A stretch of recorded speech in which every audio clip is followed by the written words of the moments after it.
He said I was easy. He always said I was easy to be around. Not loud, not complicated, just easy. That's what people say when they mean forgettable. My name is Jonah, and if I had to name my bead, I'd call it the invisible one.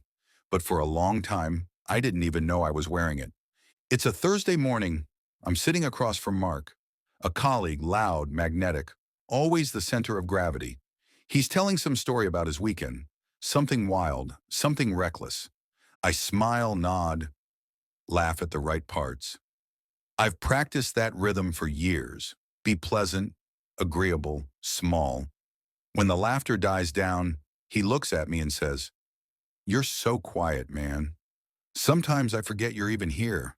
He doesn't mean it as an insult. He's still smiling, but the words slide under my skin. "I forget you're even here." I stir my coffee. Watch the milk swirl. What I want to say is, I forget I'm here too, but I just nod, smile again. That's how it works. The world forgets, and eventually you start helping it. I was 8 the first time silence saved me.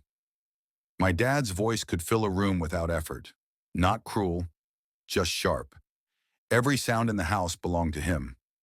One night I spilled juice on his papers. The glass rolled, the liquid bled across the table. He stood up slowly, the kind of slow that makes your stomach twist. Something in me froze. I didn't cry, didn't move. He shouted. I stared at the table leg until the air went still. When it was over, he said, "Good. You finally learned when to be quiet." That was the moment the bead formed. It wasn't called silence then. It was called safety. And for years, I measured peace by how quiet I could stay.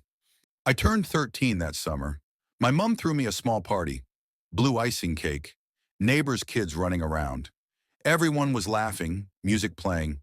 But I stayed by the window. When they sang happy birthday, I smiled because I was supposed to. But inside, I counted the seconds until it was over. Later, Mom asked, "Did you have fun?" I said, "Yeah." It was perfect. What I meant was, it was quiet enough.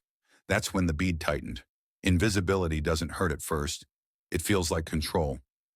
You tell yourself, this is calm, but it's the kind of calm that slowly erases color from everything. I work in a small office now. There are morning meetings, coffee breath, fluorescent lights, too many opinions. Everyone talks at once. I listen, take notes, nod at the right places. Halfway through, the manager looks over and says, "Jonah, you've been quiet. Any thoughts?" And I do have thoughts. I always do. But by the time I find the courage to speak, someone else has already filled the space. The bead hums on my wrist. "Good job," it says. "Safe again." After the meeting, a coworker pats my shoulder. "You're such a good listener." They mean it kindly. They don't know it's the same compliment that taught me to disappear. I walk home late most nights. The city's quieter then. Streetlights buzz, buses sigh. I like it. No one expects noise from you in the dark. Tonight, I stop at a crossing. Rain on my jacket. The red light flickering. In the window of a closed shop, I see my reflection. A faint outline behind fog glass. And for a second, I almost don't recognize him. That's when it hits me. Invisibility isn't something the world did to me. It's something I perfected. It started as armor. But somewhere along the way, it became a wall. And behind that wall, life kept happening without me. I go home, sit at my desk. The room hums. There's no music, no phone, just air. And I whisper, "The invisible one." Not an accusation, a recognition. That's all a bead really asks for, to be seen. For the first time, I notice how much space silence has taken up. Not just in my throat, in my friendships, my work, my joy. And I realize safety kept me alive, but it also kept me apart. I want to see what life sounds like when I stop muting it. So that's my bead story, the invisible one. Maybe you've carried it too, staying small, staying quiet, so you wouldn't lose love. If that's you, just notice it. You don't have to rip it off your bracelet, just notice it, because noticing is how loosening begins. And if this story found you tonight, stay close. There are more bead stories coming.